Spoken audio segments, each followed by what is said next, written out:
Hi, Elizabeth. Hey, Soraya, how are you? Good, how are you? I'm good.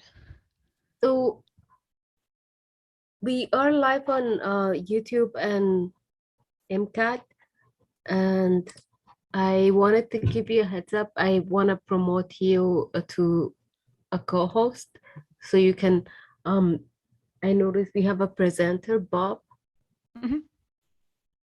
That sounds good. so you can promote him. Okay.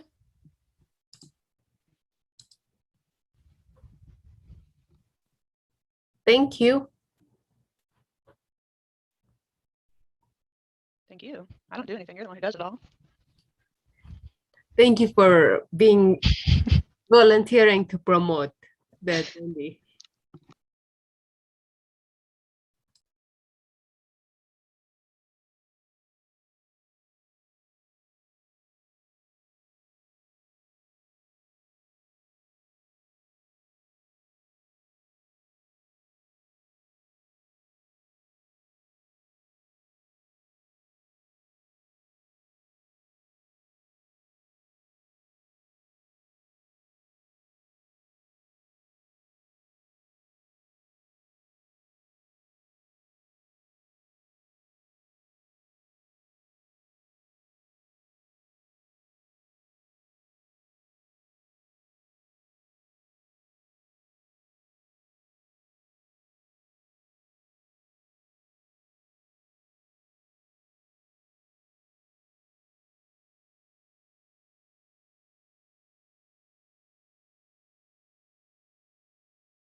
Hello, Elizabeth. Do you have video today?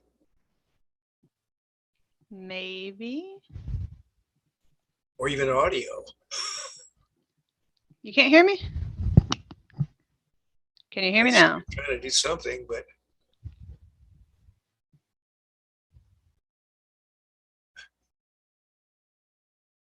now you're muted.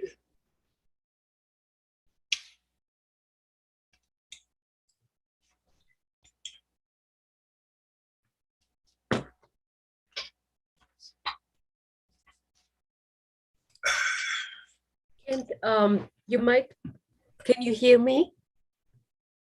Hey, Soraya, can you help Elizabeth figure out what's going on? I can hear Soraya. I don't think Kent can hear either of us. Yeah, that's true. I hear you. Here we go. I had my audio down. Sorry. Okay.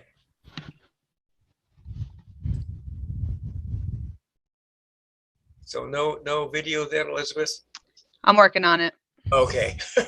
Sorry. I had my Zoom on earlier and I turned the audio down and listened to the radio and figured out all about it. So It's a very delicate balancing act for me. So I'm working on it.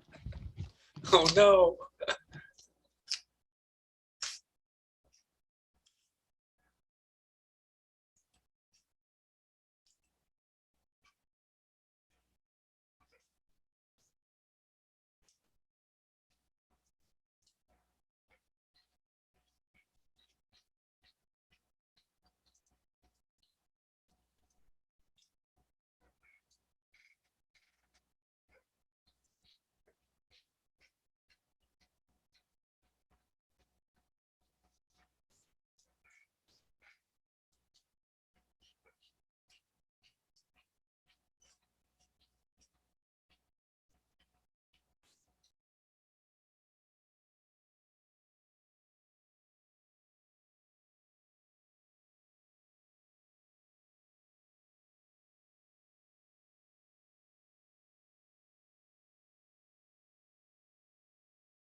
I trust we have people that are about to join us. I was just thinking the same thing. Hey, I hear you, certainly. That's We're, good. we're going to have to give them a few more minutes because Yeah. we need a quorum. So Yeah, I know. And FYI, I looked at my thermometer just a minute. It goes 9 degrees. yeah, we're well past way too cold for me. Oh, that's right. I forget. Well, I was on a Zoom call this morning from people in Georgia, so even yeah.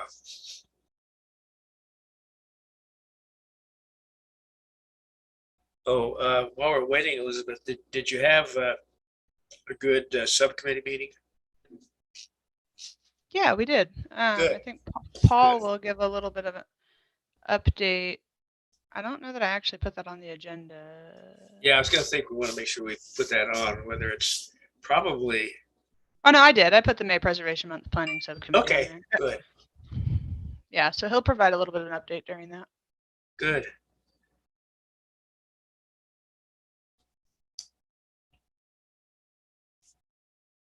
There's Jackson.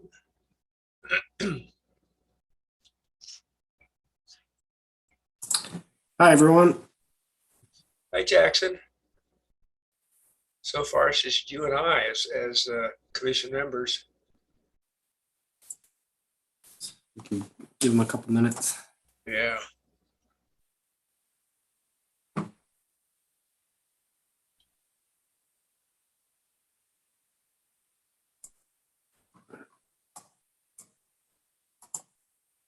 There's Kathy.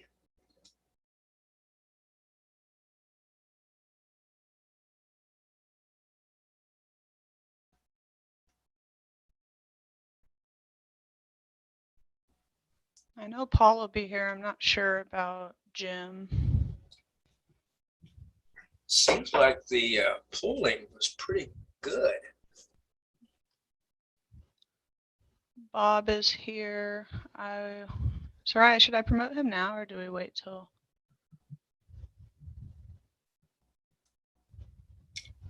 You can promote him now. Thanks. Oh, Paul is here too.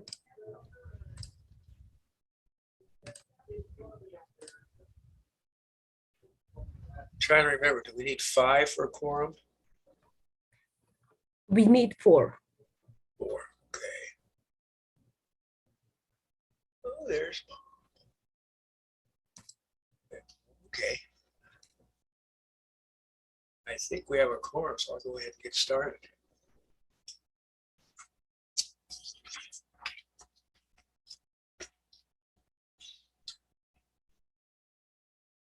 I'm Kent Watson, Chair of the Historic Preservation Commission.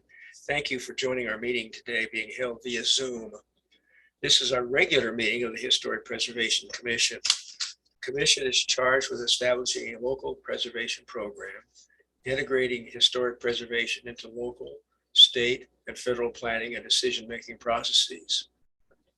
The Historic Preservation Program is designed to promote the preservation of historic and prehistoric sites, structures, objects, buildings, and historic districts. The Historic Preservation Commission is composed of volunteers from Missoula's neighborhoods, businesses, and preservation professionals.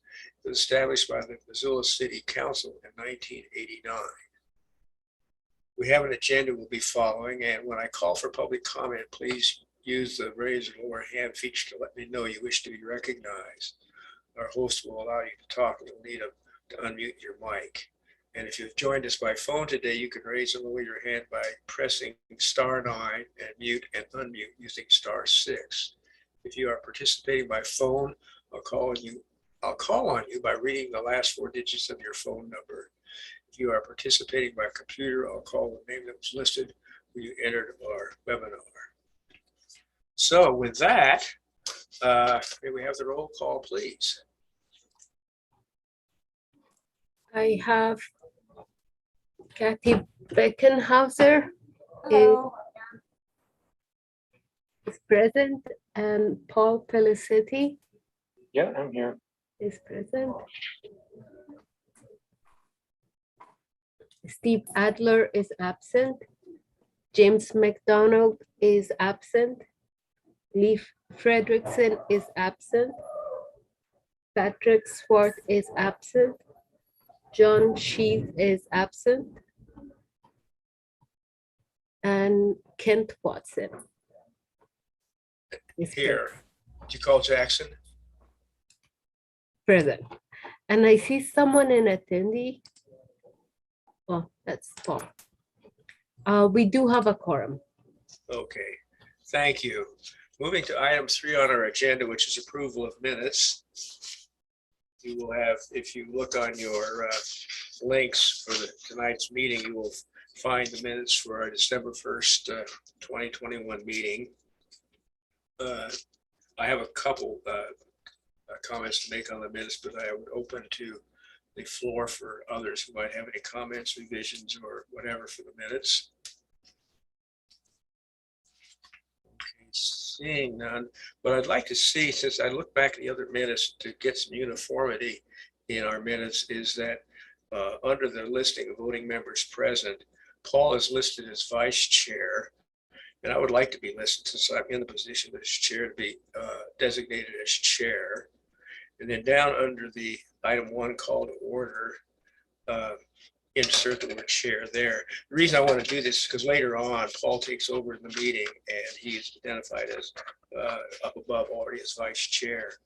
And then I would just like a note to be added to my line there about calling the meeting to order at 6:01.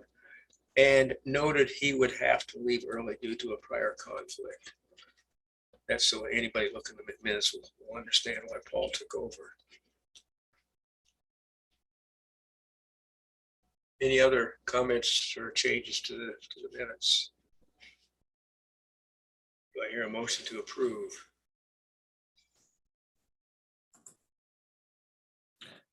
Move to approve.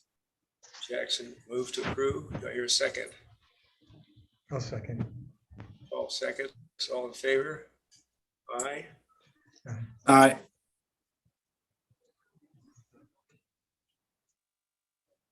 Assuming, You got an aye from Jackson. yeah. Aye. Kathy and Paul, I'm assuming since you seconded, yes. Aye.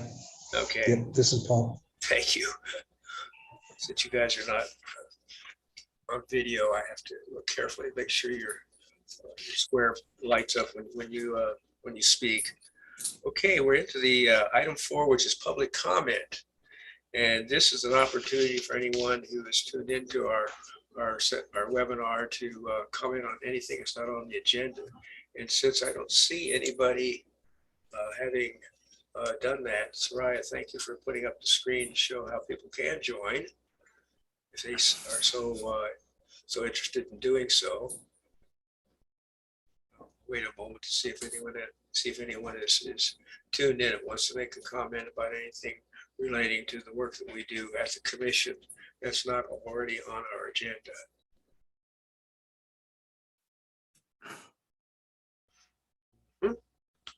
Here's Paul. Okay, thank you. Well, it appears that we have nobody who's joined at this wishing to make a public comment. So let's move on to item 5 on the agenda, new business. And I am delighted to welcome to our meeting an old friend, Bob Oakes, I've not seen in person for a while. I'm just delighted you could join us, Bob. Tell us a little bit about what you all are doing and bring us up to date on your activities and get a chance to interact with those of us that are taking part in tonight's meeting. So, Yeah, Bob, have at it. Thank you. thanks for inviting me to the meeting.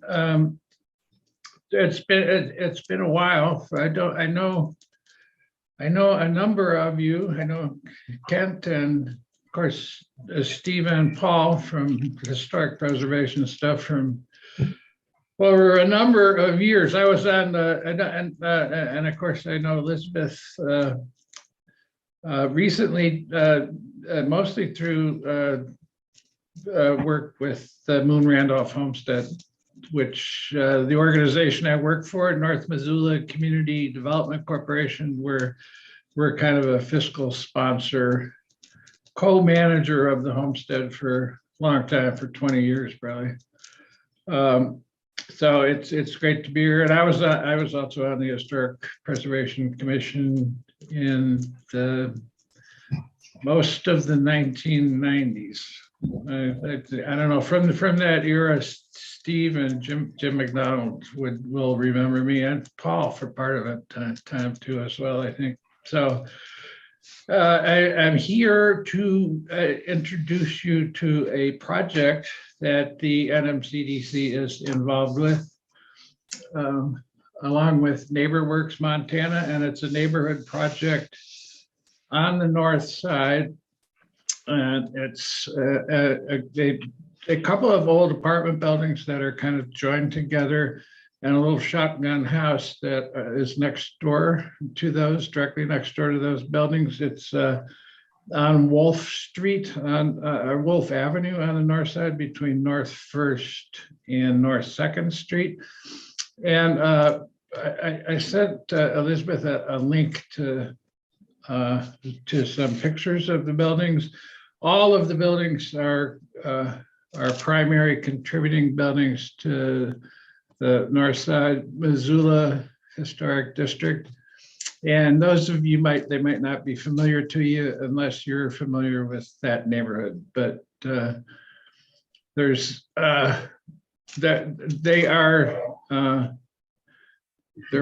buildings that I have known people that have lived in them for close to 30 years. Not the same people, but people as they have passed through the community. And there's been lots of people who have lived there who have been involved in neighborhood stuff. As a matter of fact, Caitlin DeSilvi lived there at one time, and she was kind of the person that really got the Moon Randolph Homestead on our radar to begin with and got it preserved. So those are the buildings. It's the one in the front was originally a taxidermy shop and residence, and that was in the early 1890s, and that was joined after the turn of that century with a building. I don't know if Elizabeth, can you possibly pull up a picture of that form block building that's to the south? That's pretty cool. It's very unique to Missoula as well. If we're gonna take a trip. That's cool. So at any rate, these buildings and a little shotgun house were purchased by the father of that's the form block building. That's really pretty unique to Missoula. There's kind of cast concrete pillars on the side of each window. And that oval frame door is it's unique. There's a National Register plaque on that building that is not in that, I guess from that period. I don't know. There is one there at any rate, because I remember putting it up there 20 years ago. There it is. Yep, I got it a little crooked. So, but at any rate, right now the city has. Today we have just learned that we put in a pre-application to do what would be a co-op building here, cooperative owned building with the land owned by a community land trust. So we have put in an application to the city's funding round. And I don't know if you all know how that's being run now, but the city's HUD entitlement funds come through every year. And that includes home program and community development block grant funds. But this year they also had housing trust fund money, and they put them all into a unified application process. We applied for funding for this project and one other project that's in the Franklin to the Fort neighborhood, but we put in a request for 320,000. 300,000 of that is to purchase the land under the building and make it a community land trust co-op hybrid, which would be a new model for Missoula. They happen in other places around the country where we've been in conversation with some people where they happen in Champlain Community Land, Champaign Land Trust, and Lopez Island has land trust. There is a community land trust in San Francisco, the San Francisco Community Land Trust, that does nothing but hybrid projects where they own the land under old buildings that are rehabbed and then become co-op owned by the residents. And those of you who aren't familiar with kind of that co-op structure, it's where residents of a building buy shares in the co-op and end up managing and owning the cooperative itself. So if the tenant moves out, they sell their share to somebody else. And so, and we're working with Kaya Peterson at NeighborWorks Montana, who is helping us figure out how to set that up. But we have as I said, we have the application in for 340,000 is what is the application is for. 300,000 to buy the land and for $40,000 to for operating money to develop the project, develop the co-op. I don't know if you have any questions about it. Is there any chance of Elizabeth of getting that little shotgun house on it? If you don't have it available, that's fine, and you can see it if you just look to the site that has all the North Side Historic District residences, structures that have plaques on them. And yeah, there it is. Thank you very much, Elizabeth. So that and the apartment buildings next door to it, we hear a lot. We talk all the time, a lot now, because we are in a housing crisis about what affordable housing is. And what you're looking at here is what affordable housing has looked like in Missoula for well over 100 years. So I'm excited about the project because it's a preservation project, and it would guarantee permanent affordability for buildings that either could have been condominiumized or this building would be likely bulldozer bait. That is one of the reasons that I originally wanted to see the historic district started, is to protect some of this vernacular working class architecture for everybody to continue to use and enjoy. So what I'm here ultimately is to ask you for support for our grant application. And I don't know how we can do that in terms of timing. I know, it's not an action item for tonight to get approval, but if there is a way that we could get support before our final application, which is due the 22nd of this month, that would be great. And I just would open it up to you for any questions that you might have about the project, or the NMCDC, or what community land trusts are, or so on. How many units are you talking about being the result of the project? 8. 8 units, okay. So procedurally, I'm not familiar enough with we certainly need to do something, I think, to help on this, Bob. This is a great, I mean, it checks so many boxes in terms of what we need to do in Missoula, and I certainly would hope that we as a commission could do whatever is necessary to support it, and the procedural aspect of it is the part I'm not familiar with, and since it's due this month, if it was due in 6 weeks, we could do it at the next meeting and be off and running. But given your timing, do you have any ideas on this, Elizabeth, or other staff people might be able to help us figure out how to proceed with this? I actually don't. Soraya may be able to chip in. I'm not really sure. I suppose if need be, we could try to schedule a special meeting of the commission to hold a vote. I'm not really sure. I'd have to look into that a little bit. I wasn't aware that there was a potential action item attached to this, so. Sure. Well, maybe Bob, it would help us if you could craft this sort of paragraph that would carry Sure. what you Yeah, want. and Elizabeth, that's my bad. I should have told you that I was going to ask for the commission's support for the project. Yeah, I can craft a letter of support. I think that probably one of the things I'll say in that is that this could be a potentially good model to have in Missoula that could be replicated in other places in town. And I can think of like a couple of handfuls of buildings around the city that could be preserved, like this older apartment buildings that need reinvestment.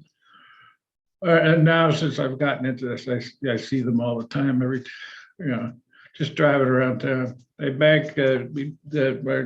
bank at First Interstate Bank downtown. Every time I make a deposit, I look at that apartment building that's across from Rome, and and I think, my God, I don't want to see that building go away. That needs work. I'd love to see that be a co-op that could have actual affordable homes for people who work downtown. And the same is true just down the street, directly to the east of the new library. There are old brick apartment buildings in there that I would really like to see preserved. And we built, I don't know, some of you know, that we built, NMCDC built Lee Gordon Place, which is directly kind of across the street from the new library. And tried to build something that would be, architecturally appropriate for the neighborhood, something that not many other people are interested in doing from what I see getting built. So, and Bob, as you may recall, you were indirectly my client on that project. I worked for the architects on that. I do remember you were on the landscaping detail. Yeah. So, I think if you could craft a letter that has first a paragraph that describes the general nature of the type of thing that you're looking for. I mean, what is the land trust for those that won't be familiar with it? And then a proposed motion, a proposed the language of support that you'd like to see. We may have to alter it a bit, but we need something to start with. Sure. And then maybe I'll be happy to put something together and send it on to Elizabeth tomorrow. And that's great. Kathy.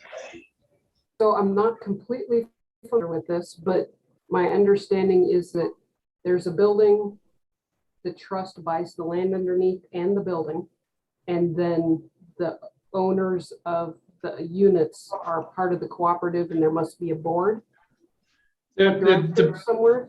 Yes, the community land trust does not own the building. The building will be owned by the tenants, either as condo ownership or as a co-op. Okay. As share member owners of a co-op, and that's the details that we're trying to figure out. Okay.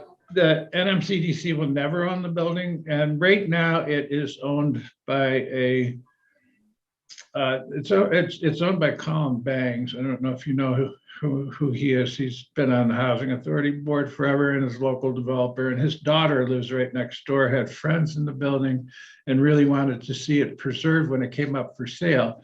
And he was able to buy it with the help a charitable, unnamed charitable investor who contributed $150,000 to the purchase of it if it remained permanently affordable down the line. So, and that contribution is what we're using for a match for our application currently for this. And and the city directed us to apply for home program funds for it. I was thinking they might direct us to the Housing Trust Fund, but they directed us to the home program. So, yeah. So, does that answer your question, Kathy? It does, thank you. Yeah. Would it suffice to just provide a statement saying, you know, you polled the board and the board seems to be in favor, or members of the board seem to be in favor, or do you need an actual vote before your deadline? I don't know, whatever we can get. Yeah, because we've had letters of support before, but I don't remember voting on it, but I could be wrong.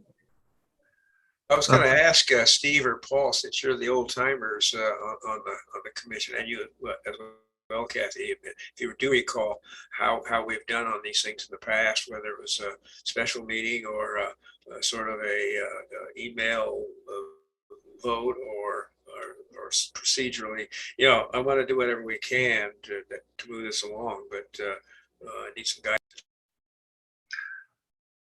I think procedurally, if we're going to have a vote on something, we need to do the legal notification and the public notification. I like Elizabeth's idea of doing a special meeting. So if we advertise it correctly, have the special meeting, people will know what the special meeting is about. They'll have a chance to show up and say something before we vote. I think we need to afford the public that. But short of a special meeting, I don't see getting an actual vote before the next regularly scheduled meeting.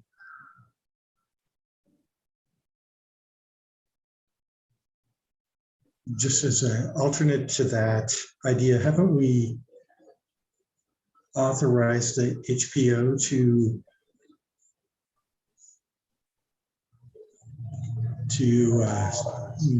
sign a letter of support?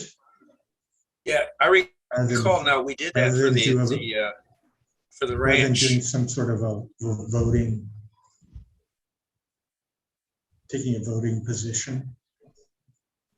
I just don't know if I could write that letter and have it be coming from the Historic Preservation Commission if y'all don't vote on it. That's something I would need to look into.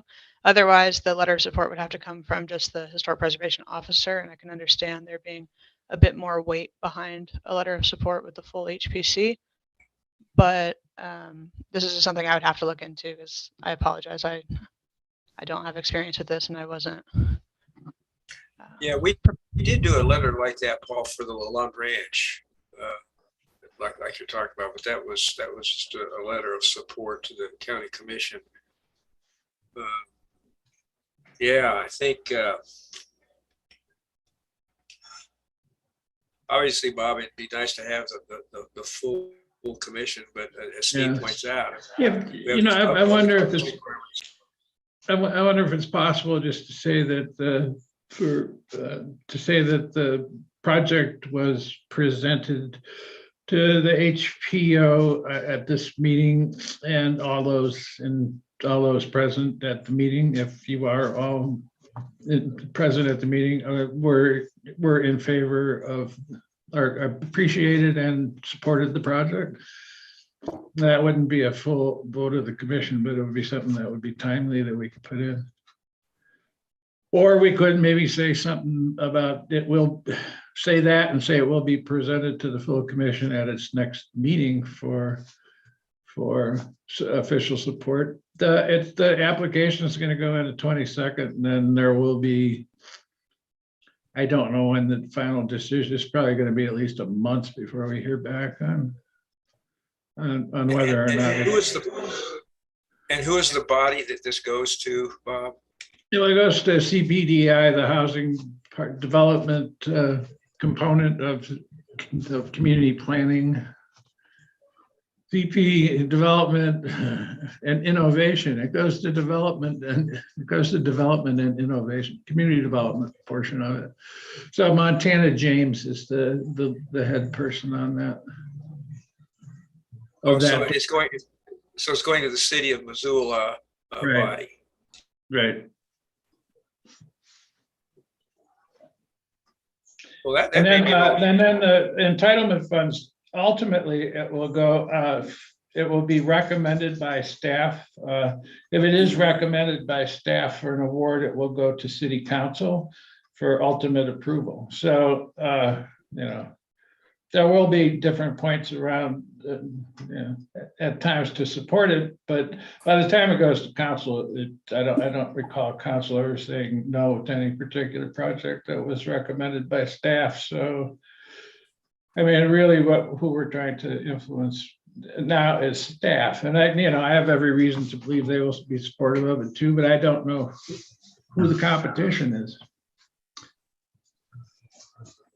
Well, it seems to me that something like you just mentioned might be the best way to go, and then we can actually, after we can indicate, we'll figure out a way to write that a sense of those present at tonight's meeting are supportive of the application and would officially be able to act upon it at our next regular meeting or something like that. Does that sound, Steve, Paul? I think so. I mean, if each of us said a little bit of opinion about it, and then Bob, you could certainly report how the meeting went, and I would certainly be in concept in favor of it and supportive of the application. Not having heard anything else to the contrary, I think it fits some of the goals we're all here for with the historic preservation program. So I think you could just report it was an informal meeting. We had a discussion. It seemed well received. The board seemed supportive. You can certainly report what happens, even though we didn't take a vote, because we can't unless we do the public process. Right. And then I'd be happy to line it up for a vote, whether it is at the next regular meeting or whether we have a special meeting. Sure. That sound pretty good, Bob? Yeah. Okay. I think Yes. if we And, can have that. I'll write up something for you tomorrow. And then you do as you know you see best with it. And I also can send you the pre-app. It's pretty brief if you want to see that too. That explains the kind of some of the financial details of the project and how it came about. Would it help to have a letter from, say, the HPO or the chair that says, because you guys can write letters, you can't represent the entire board or that the board has voted, but certainly Elizabeth can, in her capacity as HPO, say what she thinks about it and how she assesses the program. Yeah, and I would be happy to do that, Bob. Yeah, that's great. Thanks. Okay, well, this is one of those good news kind of things. It's always fun to have, is to have something Yeah. come up where we can solve several problems. And I'd encourage you to take a look at the San Francisco Community Land Trust. It's just those initials and San Francisco sfclt.org, and just look at that site and look at our projects.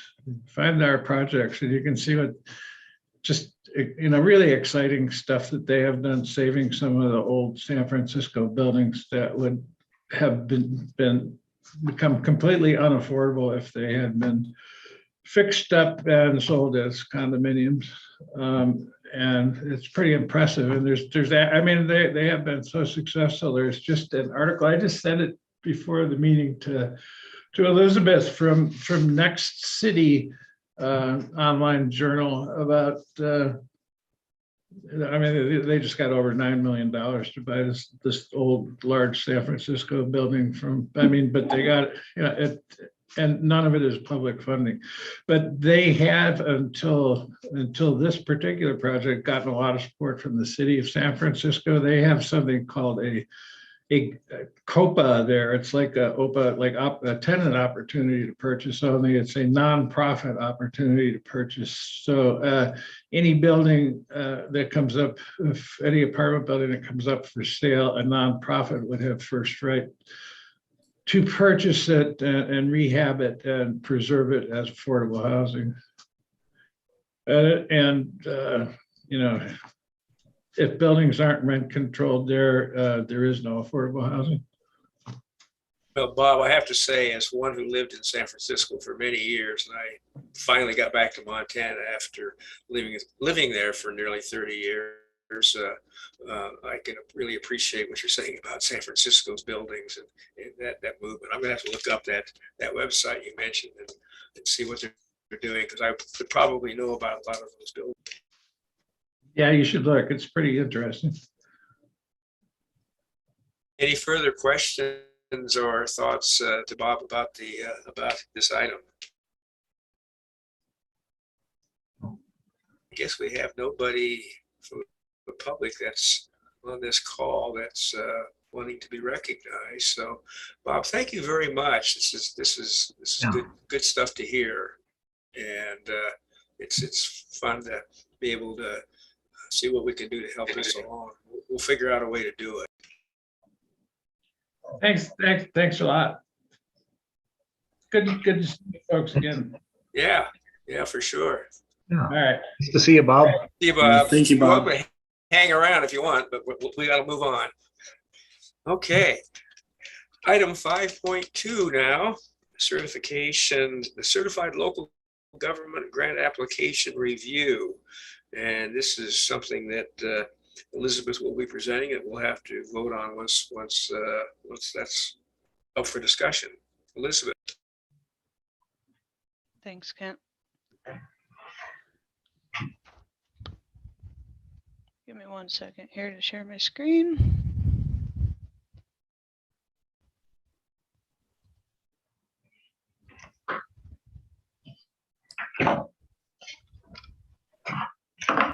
Elizabeth, before you start, do we need to promote Diane? I Stepland? not. I don't think so, unless there's a She's not comment. a presenter, right? No, Okay, unless she raises her hand with a comment, I think we're okay. thank you. Can y'all see my screen? Yep. Okay. Yep. So, as Kent said, and while this is taking its time loading, there we go. It is that time of year again when the Historic Preservation Office applies to get grant funding as a certified local government, or a CLG, from the State Historic Preservation Office. This grant does play a role in financially supporting the local HPO and the HPC in their work. It's going to be a pretty quick presentation. Most of y'all are pretty familiar with it, but for those who aren't, the National Park Service does require that the State Historic Preservation Office pass on at least 10% of their annual funding to the certified local governments across the state. This year, they have allocated just over $88,000 for the anticipated 17 CLGs across the state during this grant cycle. As we did last year, this year, we will be requesting the full $6,000 in grant funds, since we do have a full-time HPO. These are just a few of the key dates, and some of them will directly impact y'all as we move through the grant cycle. So in the previous grant cycle, the funds were announced December 23rd. This year, as in 2021, they were announced December 28th. The grant is due February 15th, and we should hear back sometime in the month of March regarding approval of our application. And then once all the agreements are signed, April will be the beginning of the actual funding cycle. As in previous years, and then this is where y'all come in, there will be 2 reporting periods for the grant cycle: the semi-annual progress report, which is due at the end of October, and the final progress report, which is due at the end of April. As usual, we'll require timesheets and things like that to show the contribution that the HPC made in volunteer hours. Additionally, with previous years, there's the same basic components to the complete grant application, which includes all the contact information for the city and the HPO, the scope of work, a detailed budget table that includes the sources of revenue and funding, and then the signed CLG and commission form, which will have to be signed by the chair, the mayor, and then myself. It also requires a full list of the commission members and their contact information, and then the most current version of our preservation plan, which for us dates to 2018. Just like last year, the work plan for the HPO will consist of 4 primary categories. We have education, programming, identification, and documentation, and then of course ordinance and code updates as necessary. The work plan, of course, remains somewhat flexible given the pandemic, but those will still be the main components that I work on throughout the year. This year's goals for the HPC are also similar to last year. Of course, we'll have y'all continue to work in reviewing historic preservation permit projects, preservation month planning, historic preservation programming in general, and then reviewing any potential local ordinance revisions as needed as the city moves into its comprehensive code reform project over the next year or so. So I think this is actually the same as last year. This is our budget for the upcoming year. The total being $7,627. And this is what the city puts into the historic preservation program for services, subscriptions, and supplies, our basic operating budget. That is pretty much the basics of the application overview. The application can be found linked to tonight's agenda in eScribe, and we'll also have a copy of tonight's minutes attached showing that the application was discussed and approved by the commission. So I'm going to stop sharing. Yes, yeah, sir. I was just curious at that budget, the professional services is to whom? That's if we need to bring a contractor in. Okay, there's not something specific that's because $2,500 is not very much. I was just kind of curious as to where that would go for a consultant. Yeah. Unless we're all working at $15 an hour. Is that your rate now, Steve? Oh, but I know a few lawyers who are working at that. Do you mean the rate I bill out or the rate I actually receive? Oh, yeah. You know how that goes. Just curious. Okay.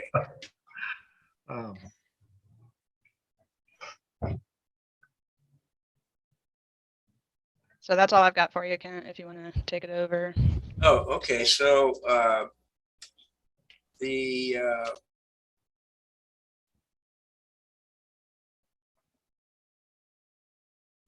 so that's the presentation, and then your actual application.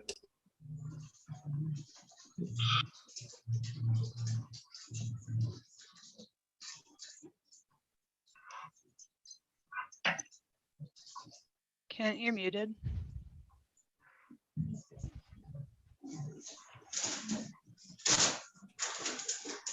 I was using a space bar and it wasn't working. I'm sorry. I didn't realize I'm still muted. I like to use the space bar rather than keep having to find the icon to click on. What I was asking is whether what is in the other document, which is it has the heading from the Historical Society, and then it follows with your application. Is there anything different about it that we should know about relative to your presentation that you've already made? That's just the actual grant application. Okay. Okay. That the presentation is based on. Okay, I see. Okay, so there's really nothing. So I guess if there's any questions or comments that we want to make about this to Elizabeth, so she can finish it up and then we could vote on it. Let's hear those now. So, this is a process we go through yearly, and I have no objections to it. But I guess, and Elizabeth, you make note of this in the text of the larger document too, that there are changes afoot in Missoula that are going to impact the future of how this document gets written, because there are changes that are coming forward. CPDI is going to have a different authority, different changes, so that it's starting to pick up on some of that. But I guess I'm thinking that there should, in the future, maybe we we as a organization, the HPC, should be looking at this in terms of like really targeting goals for that kind of integrate with what we think should be a part of this larger document. And I'd like to just throw that out there that in the future, I'd like to suggest that the HPC review this, maybe midway through the year, so we can start kind of planning the next, it could be 2023 application. I think that's a great suggestion and definitely something that we should be able to do moving forward.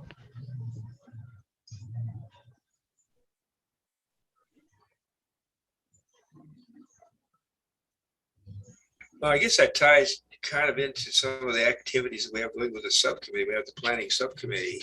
And is that, do you think, one of the places we can go to, Paul, to kind of get this discussion going and maybe come up with some recommendations? Sure. Yeah, that'd be one means to get there. Absolutely. Okay. We can make sure we get that back on our agenda. And I realize that right now the priority is the preservation month in terms of our collective activities as volunteers for this whole effort. But we want to make sure we don't lose track of that. But yeah, it's good thought. I appreciate you bringing that up, Paul, because you're much closer certainly to what's going on in this area than certainly than I am. So thank you. Any other comments or suggestions or anything regarding this CLG application? Somebody want to make a motion? I'll make a motion Paul has to move this moved. forward. Do we have a second? Second. Thank you, Kathy. We have a motion and a second to approve the certified local government grant application. All in favor signify by saying aye or raising your hand, whichever is appropriate. Aye. Aye. Thank you. Motion is approved. Moving on to old business, item 6, May Preservation Month Planning Subcommittee update. You all met this afternoon. I couldn't join you, so I'm looking forward to hear how things went. Yeah, so Kathy and I and Elizabeth met, and just give a brief rundown, and they can fill in where I miss the points. But the idea was we were meeting to talk about Historic Preservation Month in May and kind of do some pre-planning on that. This is the first meeting of several that we're going to hope to have. Knowing that COVID is still part of our community, we want to be conscious of that, and at the same time want to kind of do a both end situation where we're catering events to people who may not be prepared to go out into public space and be a part of some larger event, and those that are comfortable with that. So kind of taking, at least in the first glance, possibly looking at that kind of a both end scenario there. We talked about past events and things that we've done as a group and for Preservation Month. And really, it's been focused on guided tours and self-guided tours, of two being the main means to get out there and promote Preservation Month. And that's still in the works. Elizabeth mentioned that she's looking at formulating a women's history tour, which I think would be awesome. And in the past, we've had a geology tour, AJ Gibson tour. Emmy did the pop-up exhibits and other events that perhaps maybe we could look at doing some. One of the comments that came out was heritage talks. There might be some ones to bring in somebody who could talk about different parts of our community in terms of heritage elements in the community that may not otherwise be known. After all that discussion, we started kind of focusing on the Forest Service and the history of the Forest Service and playing out this idea of legacy businesses. What about legacy employers within the community, and identifying who those are and how they've impacted our community and the growth of our community. And the three that came to mind were Forest Service, U.S. Forest Service offices, University of Montana, and then St. Patrick's or Providence Hospital as a three big community employers that have had significant impacts and have been in our community for a long time. And so maybe targeting them as in that legacy kind of award program and using them to launch the idea of tours and tourism and somehow engage a larger audience using those three. And then we talked about the next meeting, but I'll pass on that at the moment. And Kathy and Elizabeth, do you have anything to add?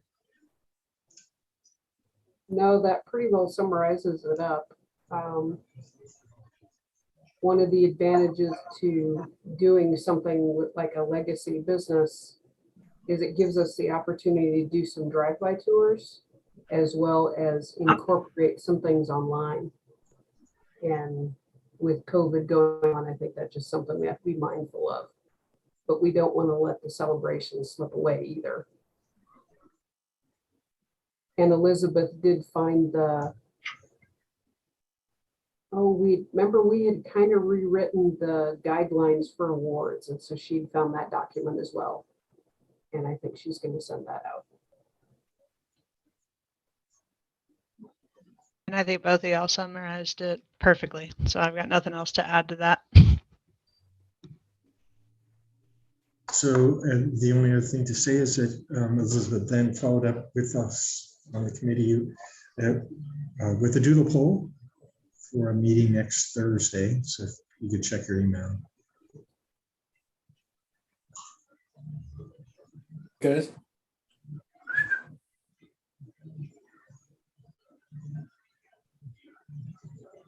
Go ahead, Jackson. All right.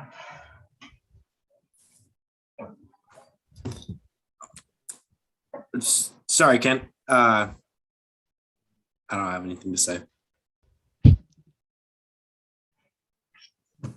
Oh, I thought you were wanting the floor. No, I apologize. Okay. Okay. Well, so next Thursday, I have to look because I was kind of tied up this afternoon. So hopefully I can join you next week. Well, thank you all for getting together and getting the ball rolling. There's always a lot of things to do when these kind of activities roll around. So thank you for that. Anything further on that item on that planning? Okay, moving right along.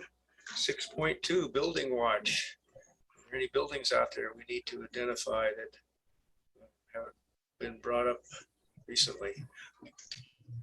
Just a heads up that 1005 Gerald Street, known as the John R. Tool House, has been listed for sale. It is an individually listed structure, so I just think that that's one that we should keep an eye on moving forward, particularly if it turns out to have a lengthy sale. We'll want to make sure that it's being cared for while sitting empty. So just one to keep on our radar. Yeah, there's.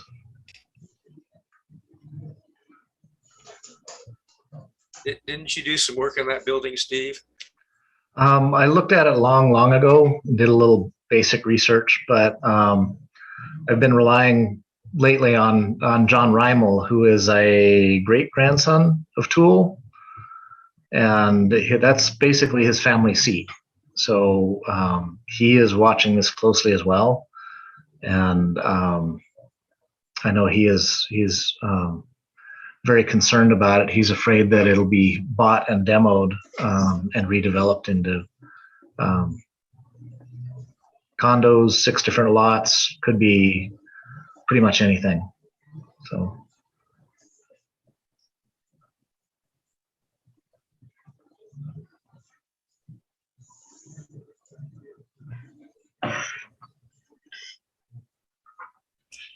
Yeah, thanks for that. I didn't realize that John had a family connection with that building and with the Toole family. So he he tried to reach me a couple weeks ago. I was late getting back to him, so I don't know what the inquiry was about, but yeah, it's good to know that connection. Yeah, Okay. Yeah, yeah. And I'd forgotten how big that property is that it sits on. Oh my gosh. it's huge. Yeah. Yeah, there was a pretty good presentation of they did a tour of it on KPAX News last week, and wow. Yeah, it's what, a little over 3/4 of an acre. And yeah, they did a nice job. Yeah, so one hopes that whoever takes it on will preserve what's there to the best they can, and still it's a tough time nowadays to do that kind of thing. I don't have to tell you. True. Yeah. So, okay. Any other buildings that we should be aware of and put on our list to keep an eye on? Is there any news on the old administration building on what is it, 6th? The old Yeah, the old school building, the old headquarters school building. Yeah. yeah. Good question. Have you heard anything, Elizabeth? I haven't. I sent an email off, honestly, quite some time ago about it that I can follow up and see if I can get a response on. But at this time, no, I don't have any updates. And speaking of buildings of the historic building, what's the latest, Paul, on the old federal building in terms of activity there?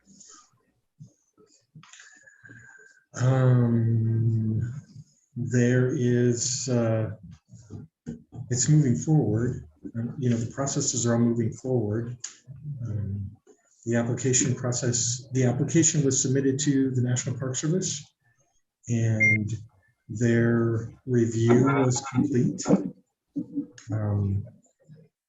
After that, I'm not sure. I believe it goes to GSA for final review and approval. Yeah, makes sense.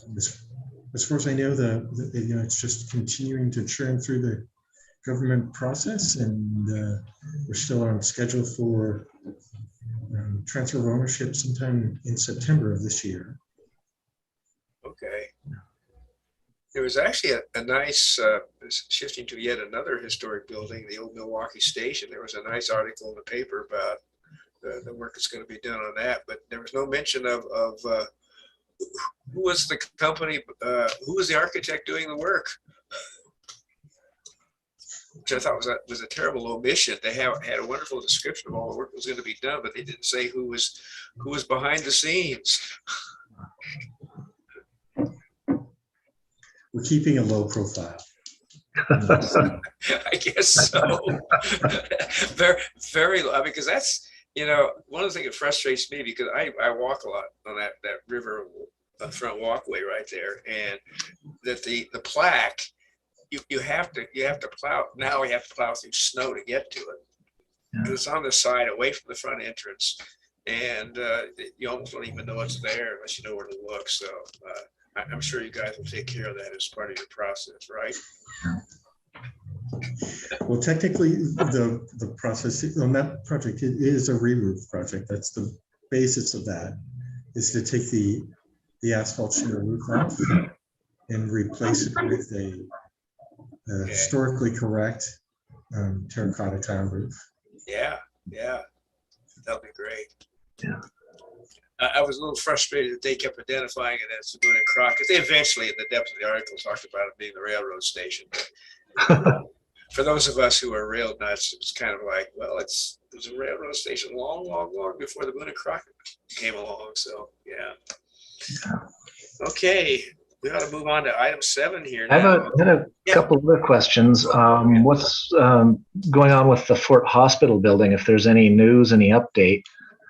Because I noticed that the garage behind the hospital building was being advertised for sale for $40,000, and the new owner to remove it, to relocate or remove the building. And I had a brief exchange with Elizabeth about that, and she confirmed that because it's listed, it would take a historic preservation permit to relocate or demolish the garage. But I was a little worried that somebody was trying to sell it, and I don't know if anybody really knew what the process, the seller or a potential buyer, if they knew what the process would be. So just if anybody has any other news.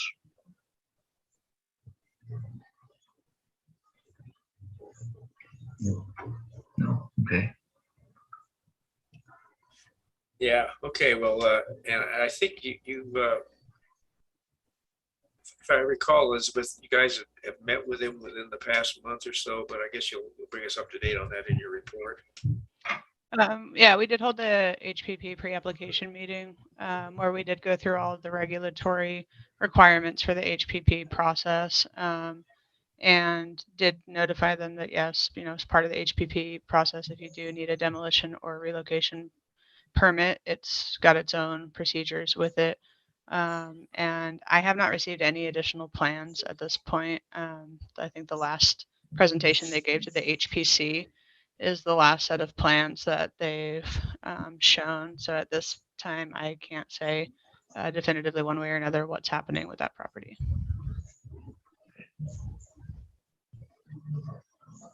Okay, Kathy. What's the zoning out there? I had heard that the zoning was changed by the city. And so that's only what I've heard.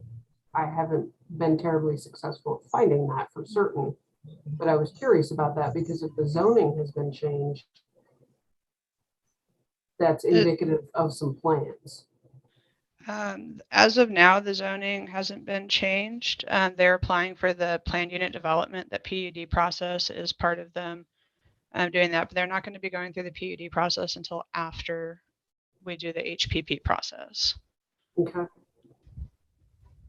So, and I think that listing for the garage does indicate that it's contingent upon the PUD process being approved. So I think they did put that condition on the listing.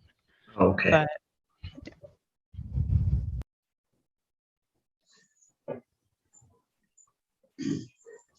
Okay, let's move on to item 7, which is now the opportunity for you, Elizabeth, to make your report.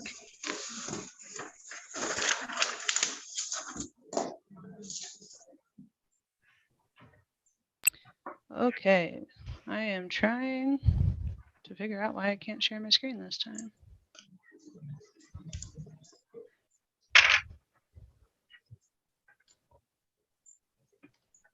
So most of the projects that we do have going on right now are kind of in a standstill. So there's not a ton in the way of project updates. So it's kind of more general updates this time around. The COVID-19 documentation project, which I'm sure most of you are familiar with. If you're not, it is a joint project between Missoula County and the Mansfield Library. And they're both working to create an archive of materials that reflect what the COVID-19 experience has been like in Missoula County and kind of how our community and local government have responded to it. They've officially entered the appraisal process, and they're interested in collecting a wide range of resources from businesses, the local government, nonprofits, individuals, anyone who's been in or around Missoula County during the COVID experience. If you think you might want some more information or might have something you can contribute to that, feel free to check out the link that is attached to the staff report in eScribe. Additionally, there's been some staffing changes to the Downtown Missoula Partnership as Kalina Wickham stepped down to join the City of Missoula as our neighborhood specialist. Kent and I are both on that committee, and we've heard that there's been a plan at least left in place for continuing the interpretive work that we've been doing there to make sure that we continue moving forward while the group's leadership is in transition. But we are actually looking forward to having new opportunities to collaborate with Kalina and take some of the experience that she had with the Downtown Missoula Partnership and apply it into some of the other neighborhoods. So it's a great opportunity for collaboration moving forward. Another avenue of collaboration has been between myself and the city GIS staff as we're continuing to work on getting our data for our historic properties and districts compiled and ready for use. We are getting closer and closer, and once we have that done, we'll be able to roll out some really exciting digital projects that'll allow us and our HP program to have a much stronger online presence.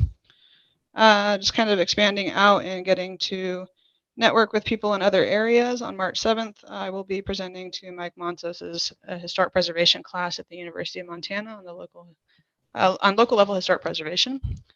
And then getting kind of far in advance here, but just to put it on your radar, the Main Street America Main Street Now conference. I believe their last year's one was postponed because of COVID, but this year they are scheduled to have theirs in person in Richmond, Virginia from May 16th to May 18th. Additionally, last year, we know that the Montana Transportation Commission officially named the Veritax Bridge, and I've been invited to participate in the Bridge Dedication Planning Committee, and it's certainly something I'll keep you all updated on as the planned events move forward. Not a lot in the way of demolition permits over the last month or so, but there were 2 partial demo permits that were submitted on the University of Montana campus. Since the campus is state property, SHPO is the ultimate reviewing body for those, and they were consulted by the applicant and myself prior to sign off on the permit. Unfortunately, there will be an adverse effect to the historic district, but short of submitting a mitigation plan to SHPO, the project will move forward. And then just a heads up to keep it on people's radar as we move forward. Our next CLG reporting period will be in April, and it'll cover October 1st to March 31st. At the end of next month, I'll be sending out an email asking again for timesheets to be turned in for the report. I need y'all to ensure that you have those ready to submit so that we can submit a completed and on-time report. There are 2 timesheets from the last reporting period that were never submitted as I never received them.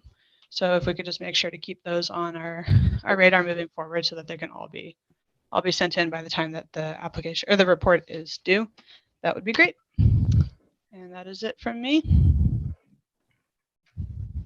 Elizabeth, Kathy. Did you say that the partial demolition permits were an adverse effect or were not? They are. Yeah, they're doing a pretty sizable removal of 2 buildings in anticipation of constructing a new building there. From the regulatory standpoint, there's not a lot that can be done, but they have been in communication with SHPO. SHPO concurs about the adverse effect and is working with them to get a mitigation plan.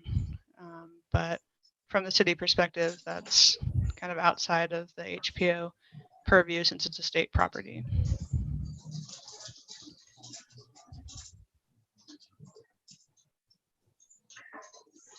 Oh, and then Elizabeth, just one question on the timesheets. Could you send through a electronic version of our timesheet? A blank, that we're like supposed to fill out? the new one? Yeah, I can do that for you. Thank you. yeah, and thank you for reminding us about the timesheets again, Elizabeth. I know how important those numbers are to the state so that they understand and appreciate how much volunteer time is actually being spent in carrying out this mission. So yeah, I took me a while to catch up as well, but I know how important they are. So if we can do that, that'd be great. Further questions or whatever of Elizabeth's report? Okay. Board member comments. Having comments all along, but here's a time that's really assigned for that purpose. It's me again. Kathy, yeah. If we have the time, I would be happy to report on one of our projects this summer. If we don't have the time, I'm happy to do it another meeting. I think it would be, how do the rest of the members in attendance feel? You want to get a report from Kathy on what she's been doing? Sounds great. Yeah. I see nobody shaking their head or clicking off their screen and running madly out the door. So you're on. I'll try to be somewhat brief. You know perfectly well I can talk for hours. I will share my screen. I think I'm sharing my screen. Can you see my screen? Yes. Yes. Okay. So as you know, I am the lead for the Forest Service Region 1 Historic Preservation Team. And I know that you know all of this, why we do the work that we do and what we do, but I just wanted to put that in there. We do all the hands-on work for the preservation of the historic structures for the Region 1 of the Forest Service. So we work anywhere from Idaho over to North and South Dakota. And one of the acts that passed in 2020 was the Great American Outdoors Act. And what that is focused on is deferred maintenance projects on federal lands. And fortunately, a good portion, well, a portion of the money is being allocated to historic structures. And one of those structures is the Double Arrow Lookout on the Seeley Lake Ranger District of the Lolo National Forest. And this lookout is an L4 lookout, which when you think of a lookout, like if you're out at Fort Missoula, that's the lookout that you're probably thinking of. That's called an L4. This particular cab is on 20-foot timber legs. The construction was completed in 1932. And this is near Seeley Lake. So if you're going into Seeley Lake, it's not on the side where the Seeley Lake Double Arrow Lodge is. It's actually on the other side, so you cross the river. And this is a really good lookout. It's been very well preserved. And the restoration actually started in 2006. And that's when the entire cab was restored along with the stairs. And since then, it's been a very popular rental. And it did get listed in 2019. And they had me up to look at it a few years ago, and we had found, well, there's rot at the base of one of the legs where the leg meets the concrete pier. And in going through the records, I will say that the rot was noted in 1975 and nothing was done. So there's a whole series of reports. Hey, we should do something about that. And we finally got to do something about that. So the first report of rot was when I was 2 years old. So here is a historic picture of Double Arrow Lookout. The tree was the original, or I mean, you can climb that tree and look at everything, and then you can see there's no other trees around it. That was a big thing with the Forest Service when they constructed these lookouts. Can you bring the slides onto the screen? The only image we see enlarged is your title slide. And I see the images down the left side, but we can't do anything about manipulating them ourselves. Does that help anything? Well, it's still the same. Let's see a few options. I'm not sure what to do. We're kind of looking at your actual PowerPoint interface. Right. Oh, see, and that doesn't show on my screen. Yeah. See, we see the index of slides going down on the left side, and we see the one that's on the screen, which is your title slide. And if we get real close to the screen, we can see what you're talking about, but they're really tiny images. There you go. There you go. Oh, okay. So what I did is I took it out of the slideshow. So I think you were in preview mode instead of yeah. oh, This works fine for us. okay. Yeah. That's great. Well, good. So there's the original when the lookout was first built. And like I said, there's no trees. The Forest Service was pretty good at making sure you could see things. And then the lookout in 2021. There's our problem. Okay. Yeah. Yeah. A little bit of rock there. And this lookout, like I said, it's on 20-foot legs. And so what they did is they notched into the leg to put in the crossbeam. And the problem is, you know, the ground level has changed. The lookout hadn't moved. It was still pretty stable. But I mean, you can see where the rot is and where the snow is there. So we had to fix that. That's a pretty good recommendation for zip ties, though. Yeah, I know, right? Yeah, I was pretty happy with that. And when we put in that patch, I mean, we got down right on top of the concrete. It's only on 4 concrete piers, and we do have the building plans for that. So in order to replace the legs, and keep in mind, this was a year of planning, 6 weeks of work, but in order to do this, the way that lookouts are constructed, all you have to do is support the cab and then just pick up that cab, and there's actually 2 cap logs up there. So you have legs, 2 cap logs, and then the entire cab structure. And so you just have to lift up the structure just a little bit above that leg. And it's a fairly lightweight structure. So we picked it up with the scaffolding itself. We had heavy duty scaffold. And then you drop down that leg, and then you bring in a new one, and then drop the cab back down. And then you put in the cross beams, and we did a lot of planning for the legs. We thought that putting in the cross beams would be easy, and the cross beams were actually the hardest. And it has to do with the angles, and because the legs are set at an 8-degree tilt, and then you've got your cross beams in there, so you're fighting a lot of different angles. And the end result was to rig each cross beam in place and then figure out what we needed to cut. So I do have a little video, and I hope that you can see it. It's a little stop motion video.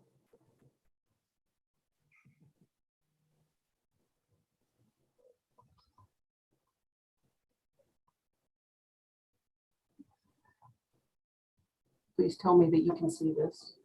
Can see it just fine.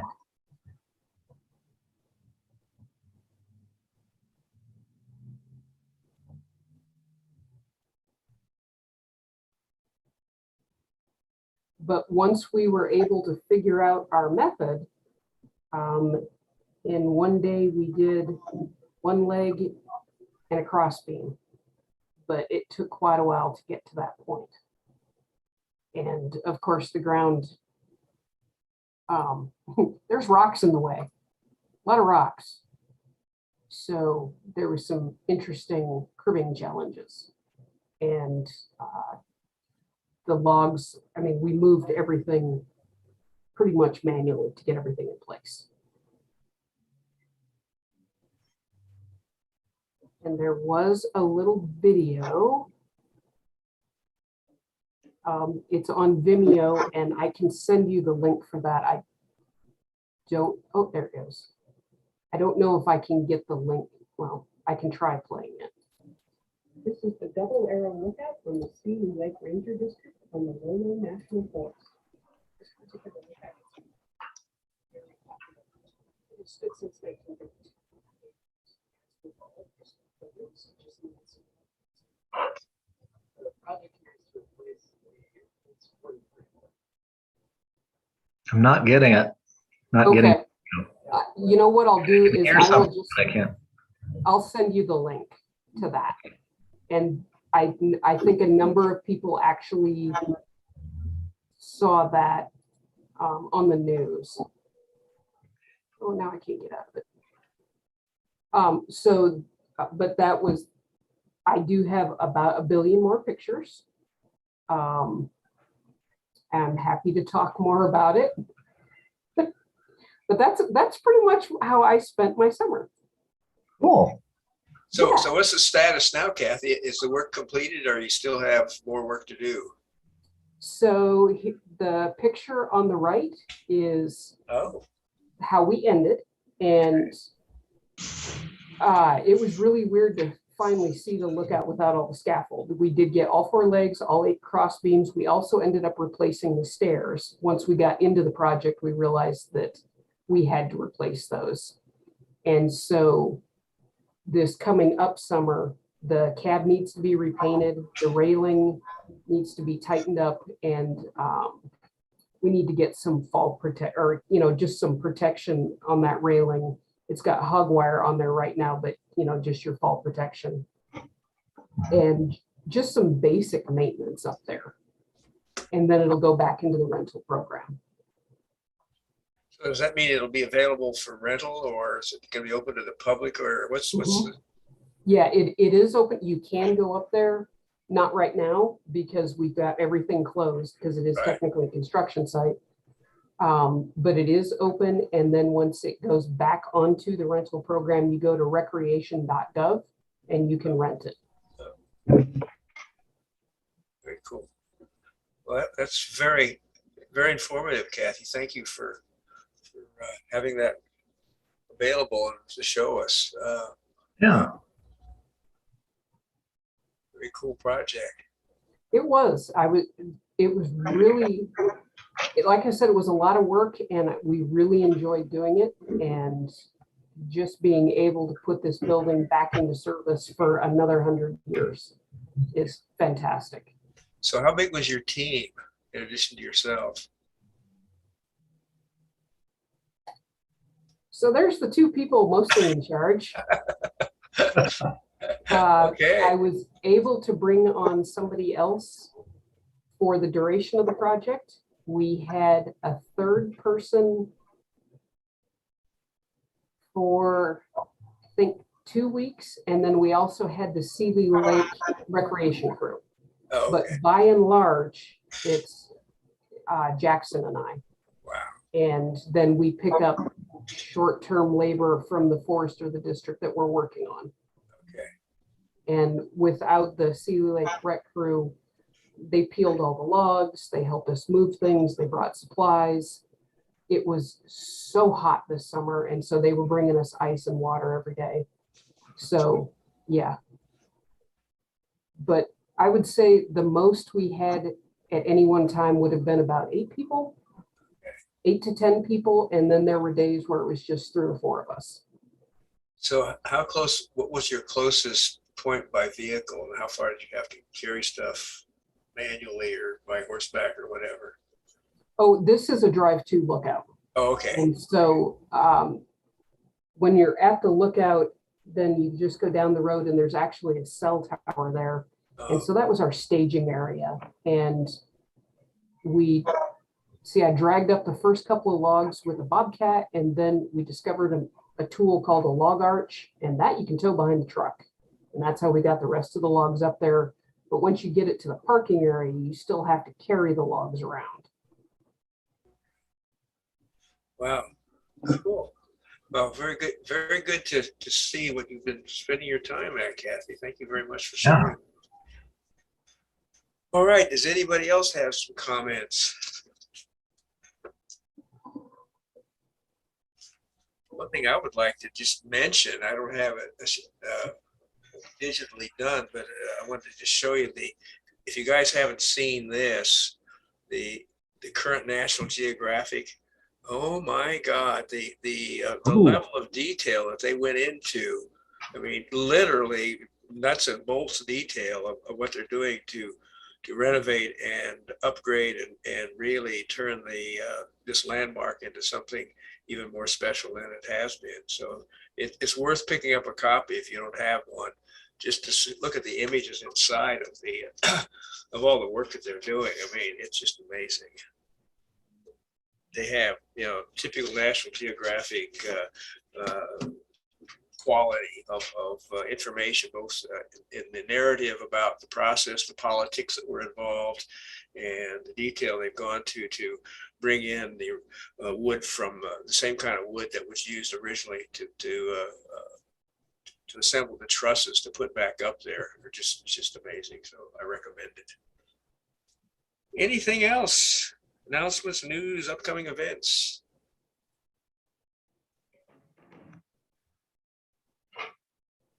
Okay. Well, I think at this point, unless there's anything further to bring before the commission, I will adjourn the meeting.